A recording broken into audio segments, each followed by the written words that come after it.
Hi, my name's Stuart Lynch.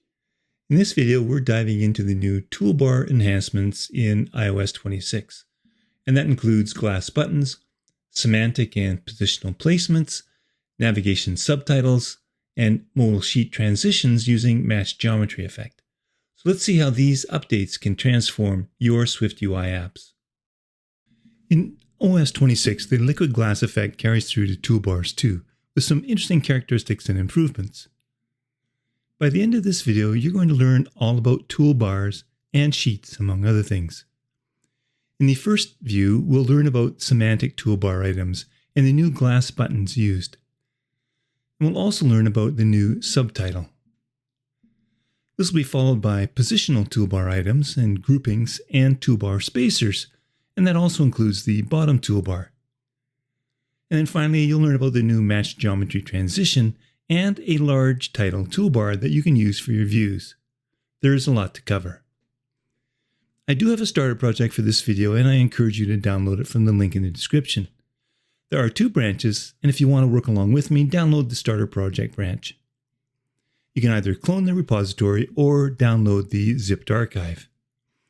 I do recommend that you work along with me, but if you would prefer, you can also download the completed source code from the completed branch. It's up to you. Now, as always, my starter projects are designed to work in preview, simulators, or on device. And this start page here is simply 3 glass-styled buttons that assign a value to an instance of a target page object. And this is an enum that is identifiable and conforms to the view protocol. So each of the cases can also represent a view. And I have 3 of them. So when I tap on one of the buttons, it'll assign a value to the optional selected page property, which is an optional target page object. This means that I can use a sheet modifier to present a sheet based on that optional identifiable item, and that gives us the item, which in turn also is a view. So when I tap on one of those buttons, I get a modal sheet being presented, and each button presents a different view. Now, I'll cover more on this later, but you'll notice that the background of the view in the modal sheet is a standard system background color. But as I pull down to dismiss the modal sheet, you'll see that it starts to become somewhat transparent after I reach about halfway. And you'll see more of this later. Now, I'd prefer that in this case, these sheets are presented as a full screen cover. So I'm going to change the sheet to a full screen cover instead of a sheet presentation. Now, I don't know if this is a bug in an Xcode beta or if this is a feature, but the full screen cover view that gets presented is currently transparent instead of the view having the default system background color. And I can see my presenting view behind it. Now, if you're not seeing this, then it must have been a bug and it's been fixed. If not, what you can do to resolve it is to set the frame of the presented view to a max width and max height of infinity. And then you can apply a background using a system background UI color.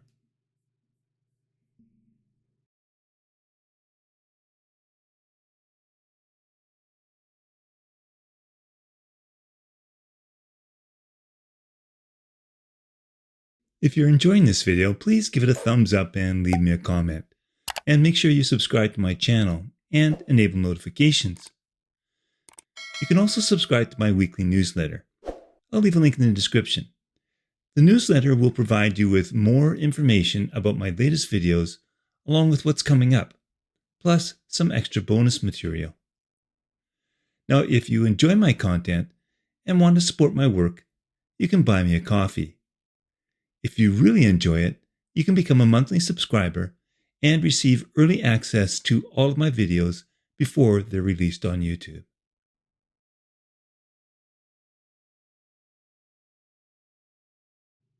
Before I get into toolbars, I want to start on this second page by showing you that there is a new modifier to the navigation bar, and that is a new navigation subtitle.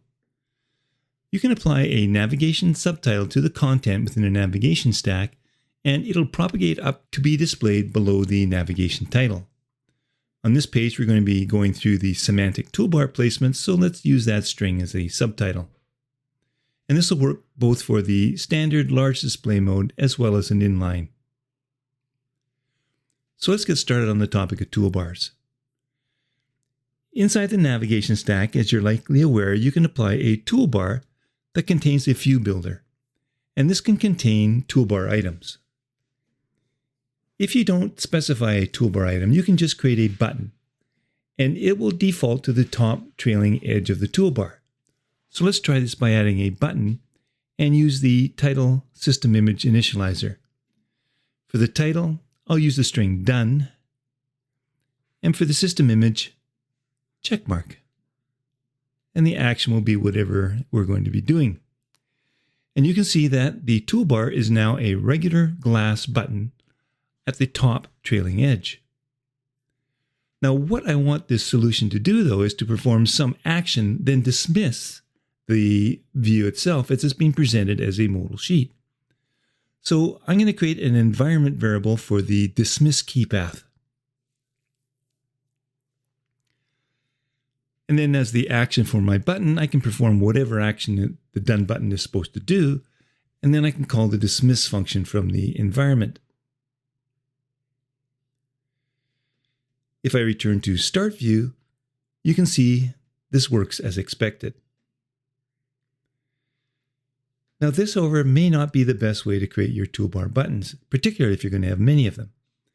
SwiftUI offers us what are known as semantic placements.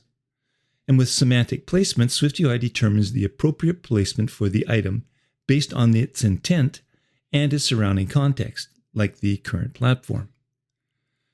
For this, though, we'll need to use a toolbar item instead of just a button. And when we create a toolbar item, we can specify a placement. And if we enter a period, we can see that there are quite a number of choices. So I'm going to choose the confirmation action, as that seems to make the most sense for this button. The content will be that same button, though. Well, with this particular semantic placement, the button now becomes a glass prominence style, and it's placed as well at the trailing edge of the toolbar. So let's check out some other semantic placements. If I want to cancel the presentation of this sheet without performing any action, like we did in the Done button, we can create a toolbar item, and we can specify the placement of cancellation action. We'll still need to create a button here, though, and for this one, I'm going to create a button where the title key is cancel and the system image is Xmark. That seems to be the standard. The action will still call that dismiss function. So even though I've created this after the confirmation action button, the placement determines that the best location for this on iOS is at the leading edge. Let's take a look at another placement. And this time I'm going to choose the destructive toolbar item placement. And for the button this time, the title key is going to be delete, and the system image will be trash. The action, of course, will depend on your application. It'll be whatever your app needs to delete an object or whatever that trash object is supposed to do. You'll see here that the button is also on the trailing edge, but it's independent of the confirmation action. Let's take a look at one more semantic placement, and that is the principal placement. Now, you don't have to create a button. So how about instead of a button, let's just create a text view, and for the string, I'll use the string semantic. Now, this is interesting. Whether you're using a button or a text view, the navigation subtitle gets added below any view in the principal placement, so be aware of that. If there is a subtitle, it gets placed in the center of the toolbar, but aligned along the leading edge. If I remove the subtitle, the alignment is center. So let me add it back. Now, when I create my code, I prefer to have my toolbar items in my code placed in the order in which I see them. So I'm going to place the cancellation action placement first. Then I'll move the principal placement next. And then that's followed by the confirmation action and the destructive action. Now, there is no priority for those last two items that are at the trailing edge. They are always in iOS on the trailing edge. So if I rearrange these, the placement is in the order in which they're created in your view builder. Let's apply a tint for the destructive action of red. The tinting only covers the label. Now there's one more thing that I just discovered. Remember just a minute ago that we learned that adding a principal placement when you already have a navigation subtitle duplicates that entry below the principal placement object. Well, there happens to be another option. You could add a new toolbar item where the toolbar placement, though, is subtitle. And then add a text view as that placement view. This will keep the subtitle below the navigation title the same, but it'll add a new text view below the principal placement object. It gets really interesting here, though. If I change the placement to large subtitle, the subtitle below the navigation title is larger, using the toolbar item, and the old navigation bar subtitle is placed below the principal view and aligns to the leading edge. So good luck with remembering that. I suggest you keep the completed project for this video around for future reference. I know I will.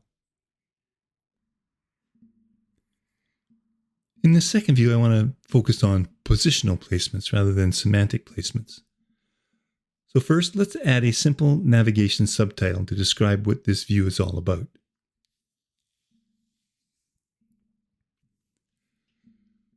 Next, since this view is being presented as a modal sheet, let's add a toolbar so that I can have a cancel action on it. So first, I'm going to need an environment variable for dismiss.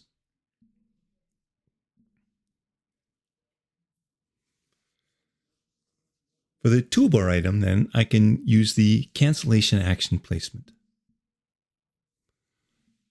And then I can create a button using the label cancel and the system image xmark again. And the action will be to call the dismiss function. That's going to be standard throughout. This is not new. It places the button on the leading edge on an iPhone. Now I want to add another button on the right next to this one, but use positional placement. So I'm going to create a toolbar item where the placement, though, is top bar leading. And that button that we're going to use here is going to be a help button. So it's going to be a label of help, and I'll use the system image question mark. And the action will be whatever you need to display your help system. Well, it appears as far as the toolbar is concerned that these two buttons are sharing the same placement, even though we have declared them differently. And that's different from the confirmation action and the destructive action that we had in the previous view that were both placed on the trailing edge. Well, I can change the placement of the cancel button, though, to a top bar leading. But again, nothing changes. So in order to separate these outside of a group, I can create what is called a toolbar spacer. And I have two choices for sizing. So I'm going to choose the fixed choice for fixed spacing. And I'm going to specify, though, a placement of the top bar leading. So what that does now then is separate those two top bar leading buttons into their own. Now, similar to top bar leading, we have a top bar trailing. And I want to group two buttons on the trailing edge. So I don't need to create two toolbar items for this, each with a top bar trailing. What I can do is I can create a single toolbar item group and specify the placement of top bar trailing. And then for the content of the group, then I can create two buttons. The first one is going to be for draw, using the system image pencil. And the second one will be erase, with the system image eraser. The actions in both will be up to you in your application. So you can see they're both grouped together on the trailing edge. Now I want a third button in that placement too, but I want it separated. So I'll first start with a toolbar item using the placement of top bar trailing. And the button for this one is going to be an info button. So I'll use the label info using the system image of info. And again, whatever your action is. Now the trouble is though, because the group and this button are both top bar trailing, they're all grouped together. Well, to separate them then, between the group and the toolbar item then, I'm just going to create another toolbar spacer. I'm going to make it fixed. But the placement will be top bar trailing. And this is what I want. And the last positional placement that I want to look at is the bottom bar placement. Currently, there is no bottom bar. So I'm going to create a toolbar item with the bottom bar placement. And the view that I'm going to create is going to be a button for delete. It's going to use the system image of trash. And of course, the action will be up to you. And this places a toolbar button, a glass toolbar button at the bottom and places it directly in the center. Now let me create a second one for the same placement of bottom bar. And this will be a button for new using the system image plus. And again, the action will be up to you. Now, because they are both the same placement, they are grouped together. So let me add a toolbar spacer, again, of fixed for that placement.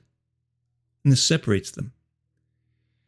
Now, if I want these at opposite sides, there is no toolbar leading or bottom bar leading or bottom bar trailing. What I can do though is change the toolbar spacer from fixed to flexible. And this acts like a spacer in your view that pushes both of those other views apart as far as they can go to the edges.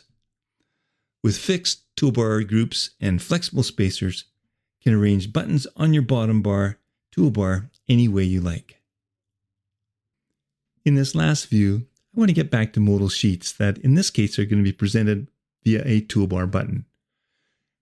And what I want is a button that will display information about an app. Now I've created an info view here with some lorem ipsum text. Now since this is going to be presented as a modal sheet from a toolbar button, I want to be able to dismiss it with a toolbar button. So the first thing I'm going to do is create a dismiss environment variable in this view. And then to this view, I'll add a toolbar.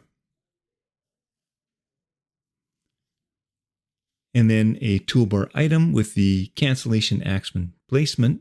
This should all be really familiar to you now, because here I need to create a toolbar button, and that button is going to have a label of cancel, and it's going to use the system image of X mark.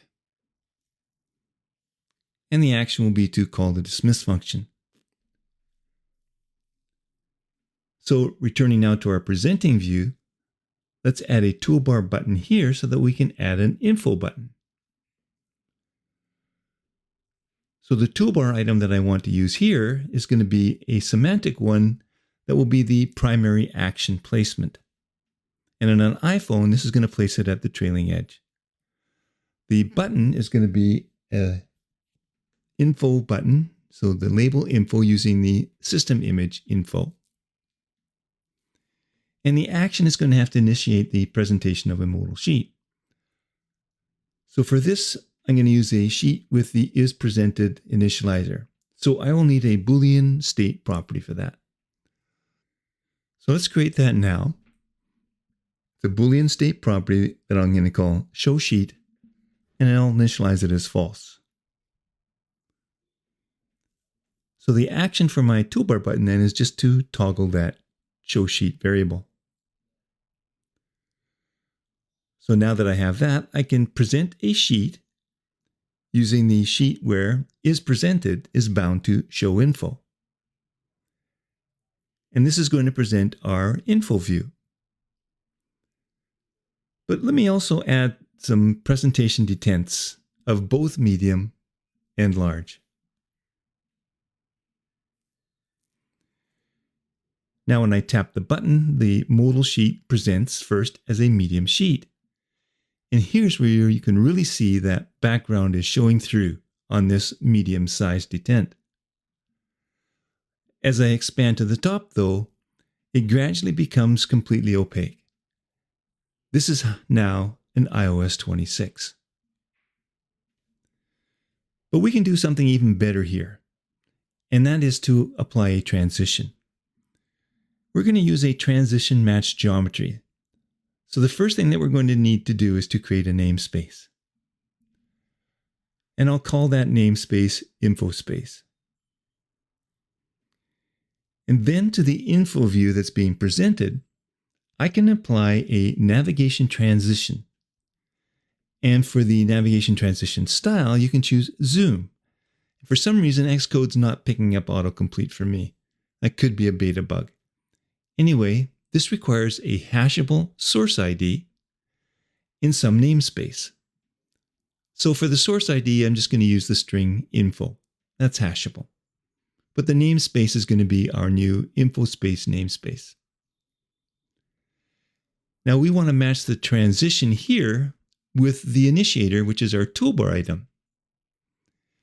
So we're going to use a match transition source here using the same ID and in the same namespace.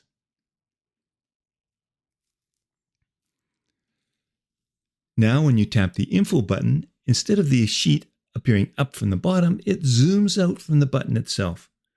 This is really nice. And then zooms back again on cancellation. Now, since this sheet is actually being presented from my start page, let's also add a cancellation button here. But before I do that, this is a lot of extra space here in the toolbar. I'd rather have that large title up on the leading edge. But I don't want an inline navigation bar display mode like this, because that places it right in the center. So instead of a navigation bar display mode, I can use a toolbar title display mode. And I can then choose another option, which is inline large, which is not available to us as a navigation bar title display mode. Perfect. That places it to the left. So now let's add our dismiss functionality. So I'll need a dismiss key path environment variable. And then I can create a new toolbar item. Of course, the placement is going to be the cancellation action.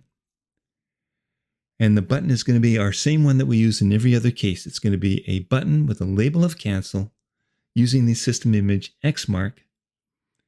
And the action will be to call the dismiss function. Now, though, I get an unexpected result on my toolbar.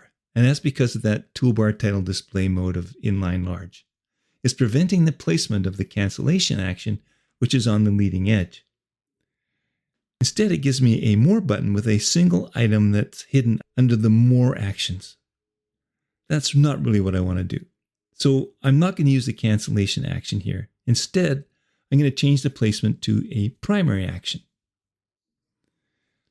However, since this is adjacent to another primary action toolbar item button here, it groups them together.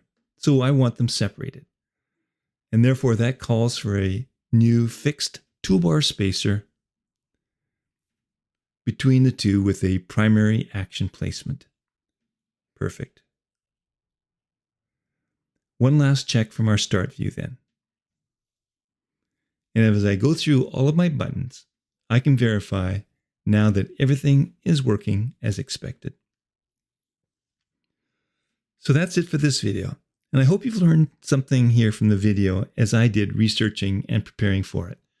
And I hope you can use what you've learned in videos going forward as you are designing for iOS 26. Thanks for watching. If you found this tutorial helpful, please give it a thumbs up and leave me a comment. You can subscribe to my channel to get notifications of new videos. And remember that you can also download my YouTube channel listing app for free and quick access to all of my 350 plus YouTube videos.